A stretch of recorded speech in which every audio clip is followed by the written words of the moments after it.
Tonic and Kreml Shampoo present the new adventures of Sherlock Holmes, starring Nigel Bruce as Dr. Watson and Tom Conway as Sherlock Holmes.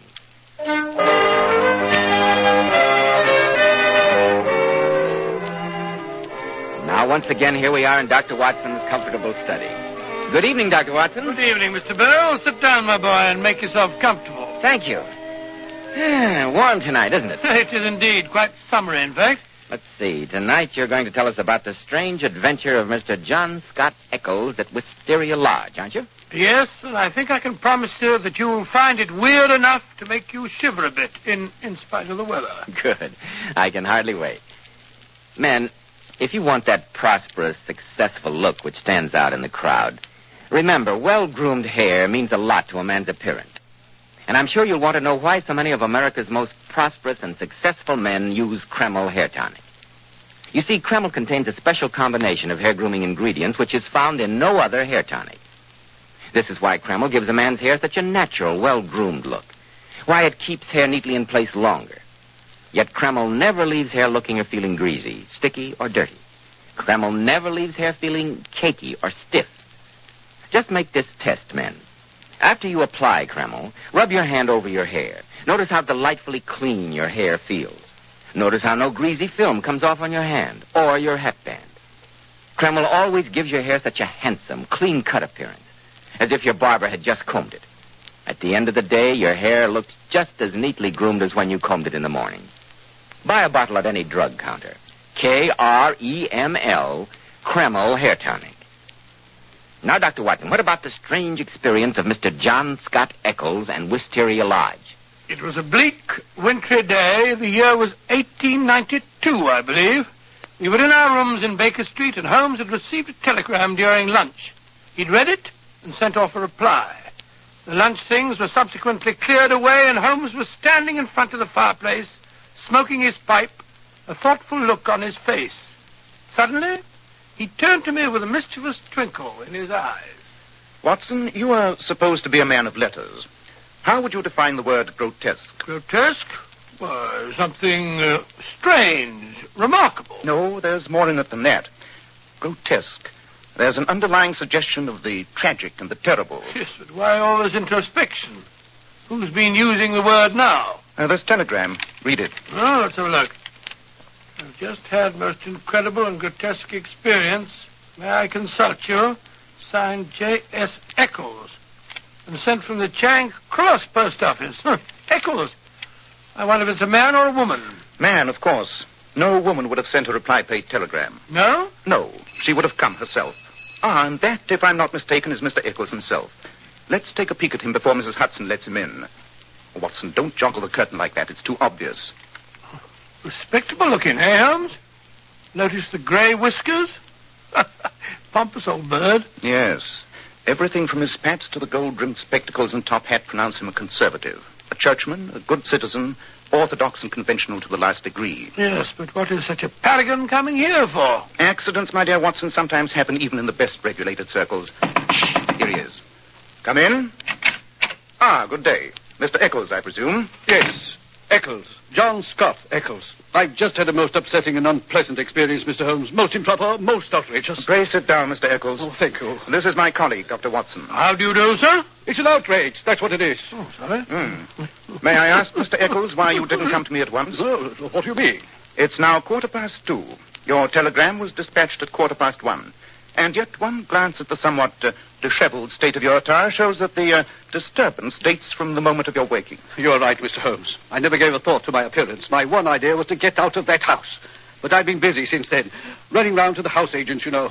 The fellow's rent was paid right enough. Come, Mr. Eccles, I'm afraid you've acquired my friend Dr. Watson's deplorable habit. Huh? He is prone to tell his stories wrong-end foremost. Now, look here, Holmes, I really Don't don't think interrupt, Watson. Now, Now, Mr. Eccles, will you please give us the facts of the case? Now what? Come in. Aha! Oh, so it's you, Lestrade, the watchdog of Scotland Yard. I might have known no one else would come thundering at the door in that fashion. I thought I'd find him here. Are you not Mr. John Scott Eccles of Popham House, Lee? Naturally he is. You traced him through his telegram to me. It's all perfectly obvious, so why be so melodramatic? Who is this gentleman? Allow me to introduce Inspector Lestrade, mastermind of Scotland Yard. You got a blazes, Mr. Holmes.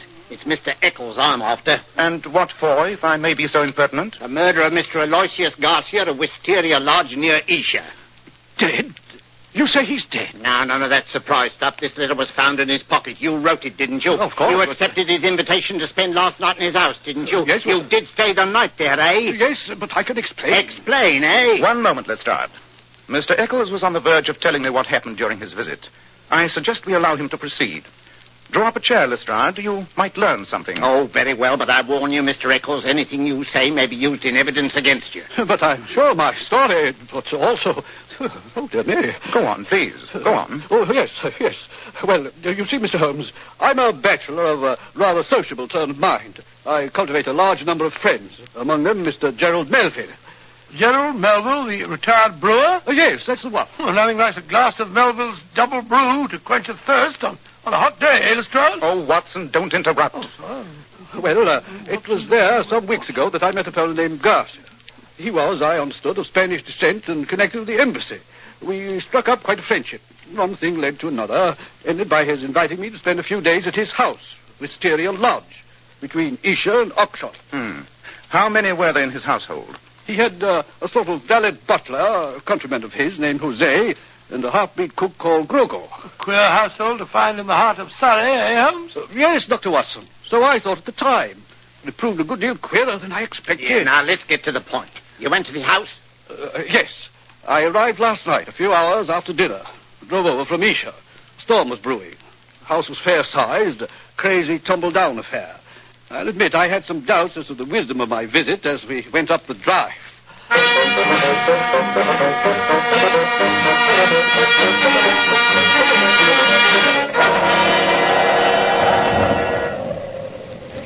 Delighted to see you, my dear friend. Delighted. I was afraid you might not reach this place before the storm arrived. Jose, you will take the Senor Eccles' things to his room. The one in front, across the hall from my own. Si, senor. Ah, that is he, my priceless Jose. Forbidding-looking fellow, I must say, Garcia. Looks more like a brigand than a servant. Yes, that is what makes him so truly remarkable. Ah, but come in here into my study.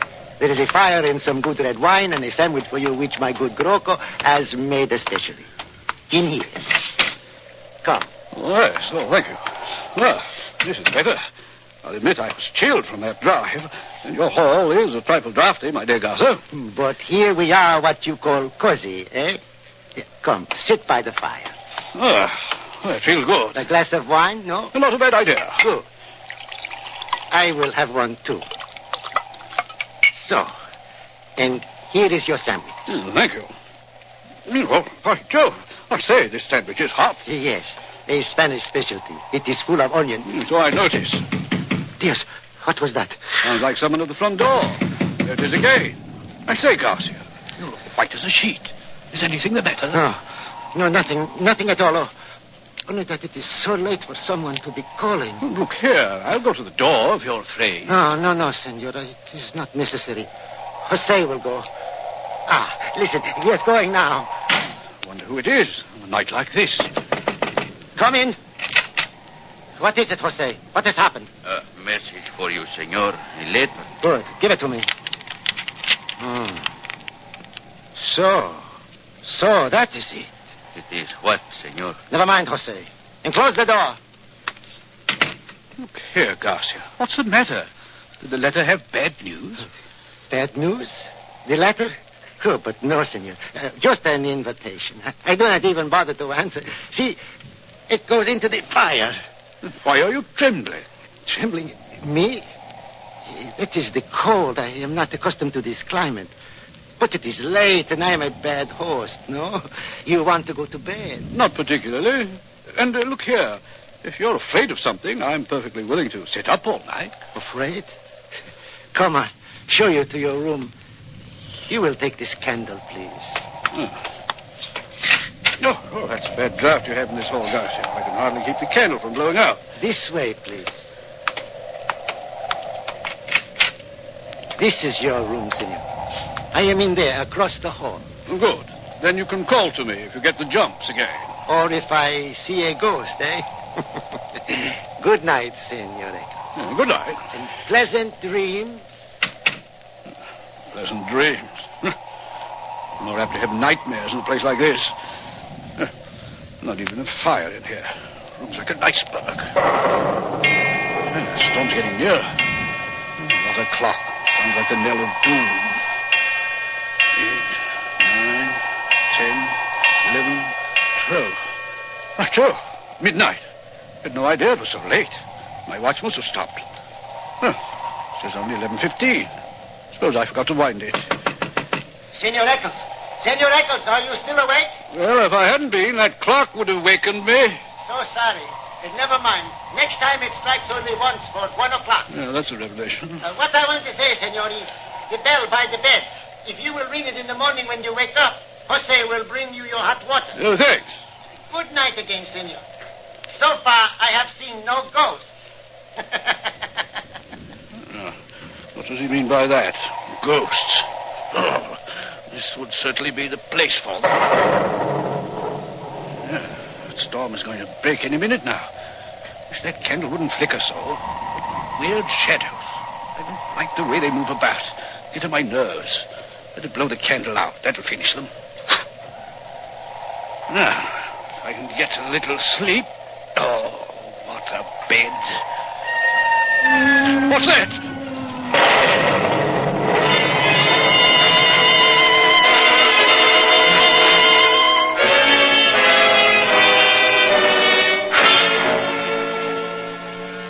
So you think you heard a scream, Mr. Eccles? Well, I wasn't sure. The storm broke at about that time. It may have been the wind. What a curious evening. The most curious thing about it was the clock.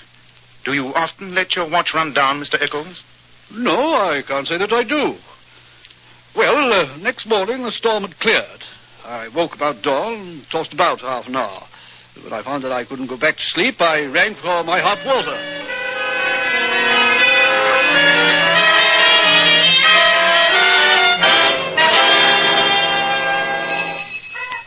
Oh, what a place. That bed should be in a museum. Oh, it's even colder than last night. Confound that, Jose. Where's my hot water? Never did like the country. That fellow's probably still asleep. Maybe if I shout. Jose! I say, Jose! I don't like it. This place is too quiet. Jose! Grogo, where are you? What the deuce? Why doesn't all this bellowing wake Garcia? Must be a sound sleeper. Garcia! Garcia, are you up? Confound the man. Oh, you don't suppose? Oh, nonsense. I'm getting as jumpy as he was last night. Garcia, wake up! I say, I better go in and see if the man's all right. I say, Garcia, are you... Garcia! What? Well, look here. He's gone. The bed hasn't been slept in. Garcia! Jose! Garcia!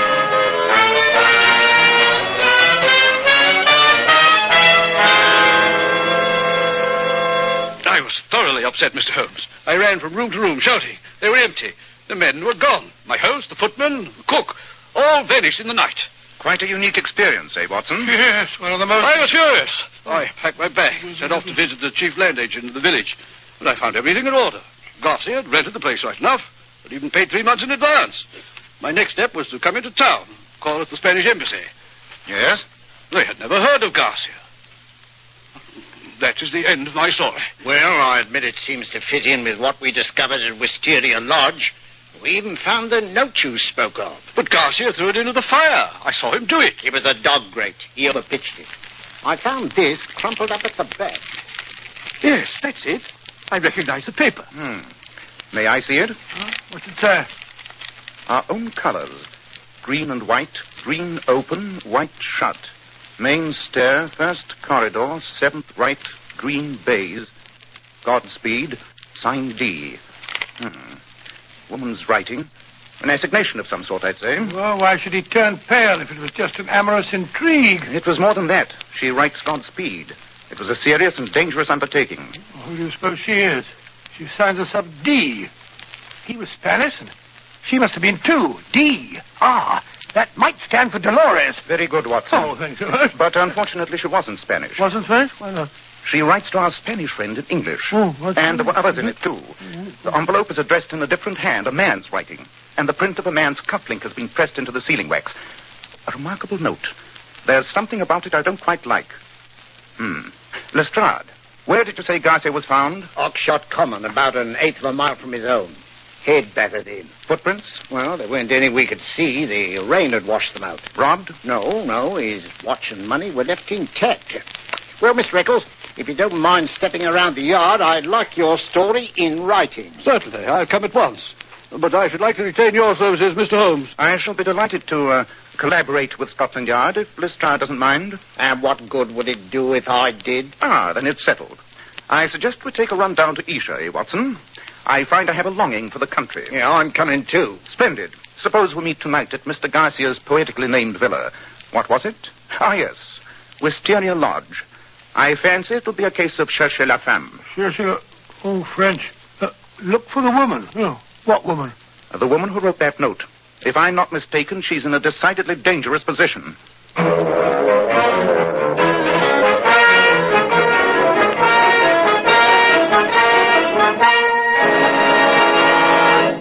In just a moment, we'll find out what Sherlock Holmes discovers on the visit to Wysteria Lodge.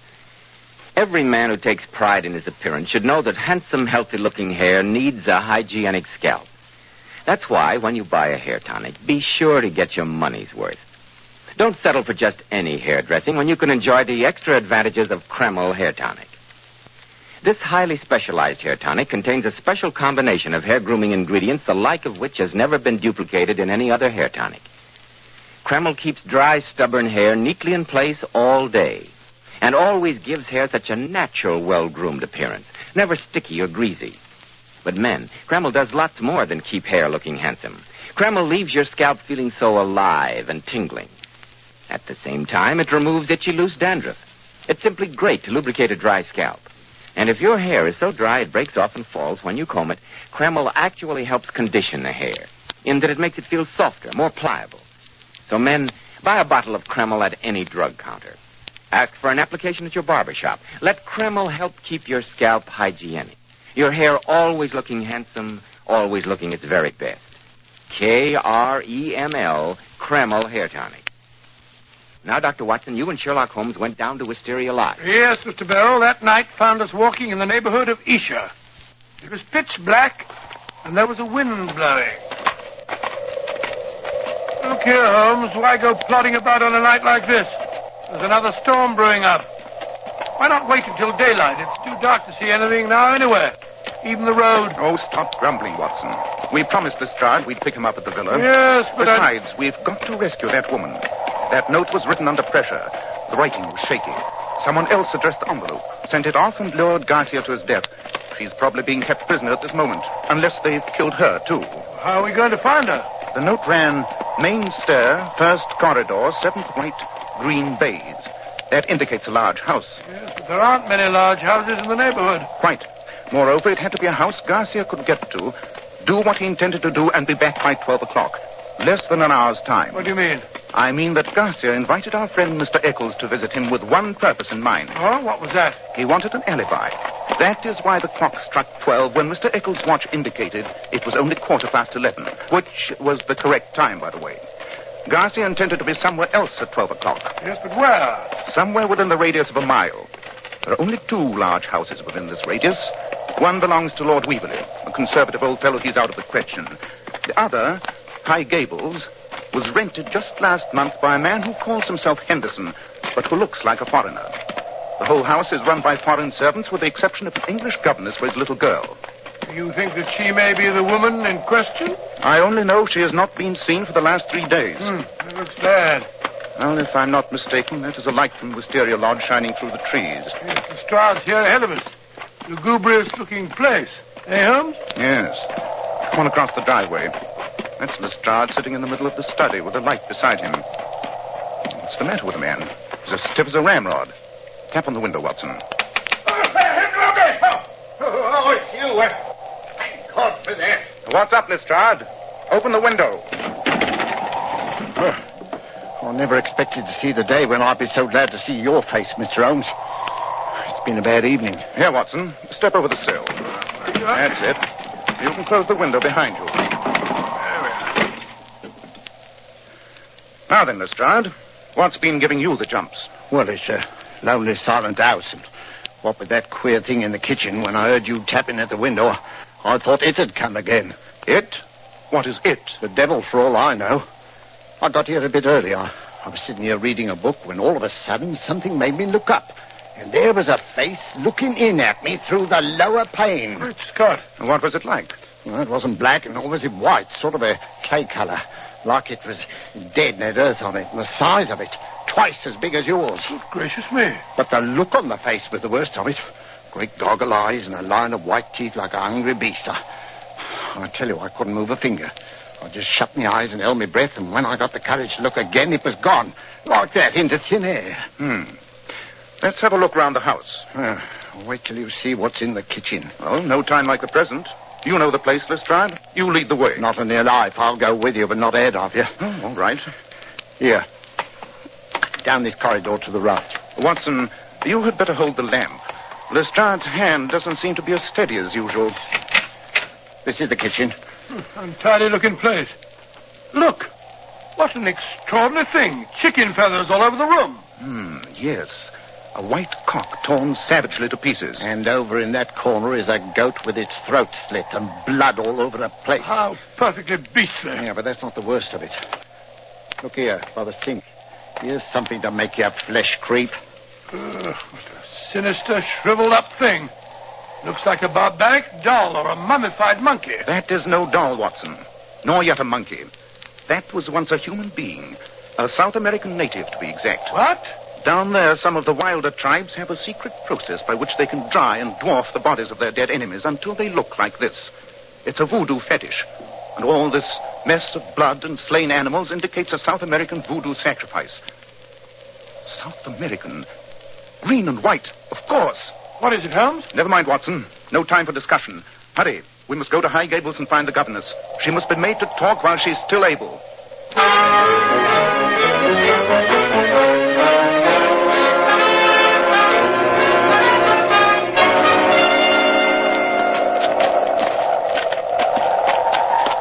That's the house. Governess's room is at the back. Oh, what's this? Closed carriage without lights drawn up at the front door and baggage piled on top. They're trying to make a getaway. We must stop them. How can we? We've got no warrant. Thank heavens I'm not a member of the official police.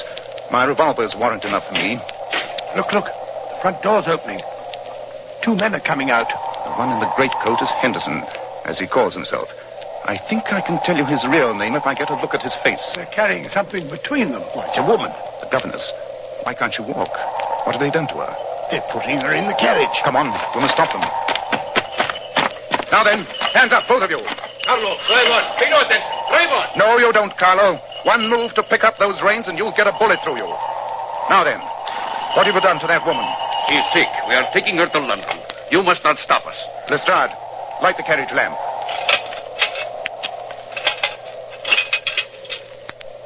Watson, take a look at that woman. What seems to be the matter with her? Pulse? Pupils of eyes? Yes, she's been drugged. Opium. She's half conscious. You will kill her. She is sick. We must get her to a doctor. Every moment is vital. No. Don't let him. He's a devil. He killed Garcia. Don't listen to her. She's delirious. We must go to a doctor. I am a doctor, my good man. Don't worry, she's in good hands. Dr. Watson will take care of her. Now, Lestrade, if you will remove the gentleman's hat so we can have a good look at his face. Aha! As I expected. Lestrade, arrest this man. He is the murderer of Garcia, and heaven knows how many other poor souls. Yeah, but who is he? Don Murillo, the tiger of San Pedro, the most bloodthirsty tyrant that ever ruled a helpless people.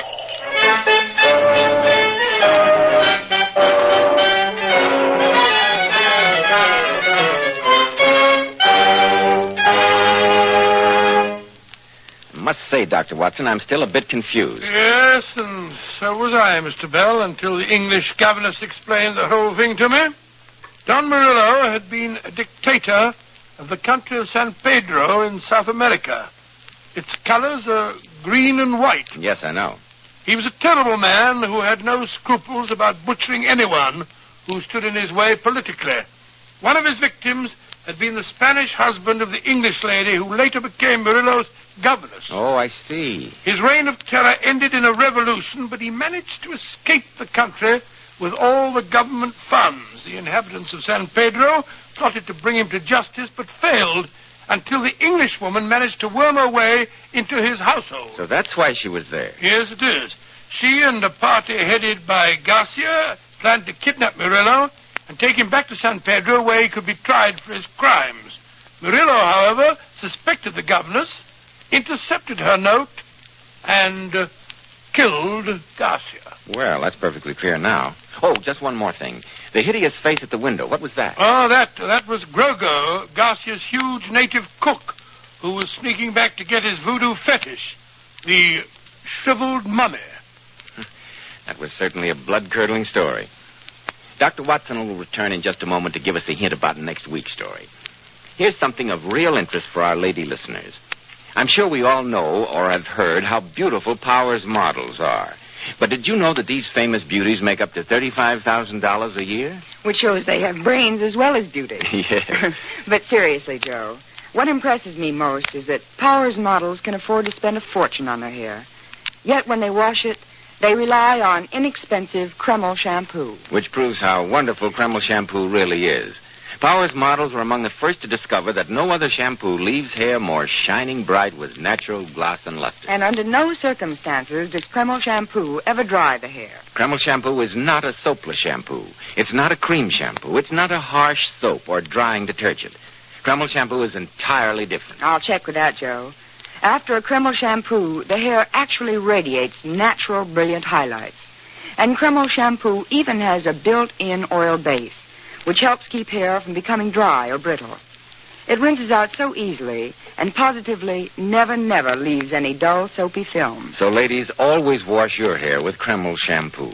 It leaves hair a vision of shining, sparkling beauty, yet in no way hurts its texture. Kreml, Kreml shampoo. Now, Dr. Watson, what about next week? Well, I'll never think. Next week. No, I won't. Next week, I think I'll tell you about another one of our meetings with the infamous Professor Moriarty. Yes, that's what I'll tell you. It's a strange story. A very strange story of violence and sudden death. Death that struck from the London shadows. I call it The Adventure of the Harley Street Murders.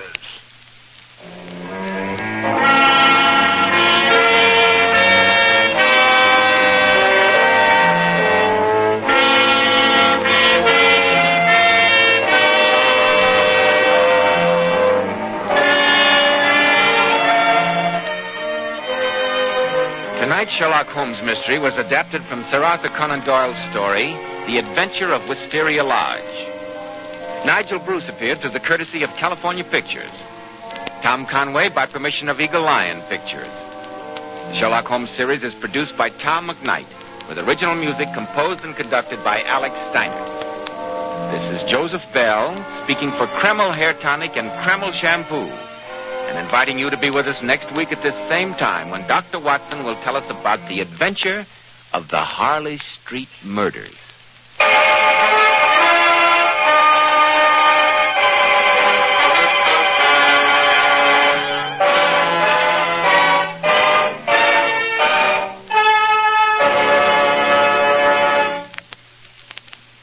This is ABC, the American Broadcasting Company.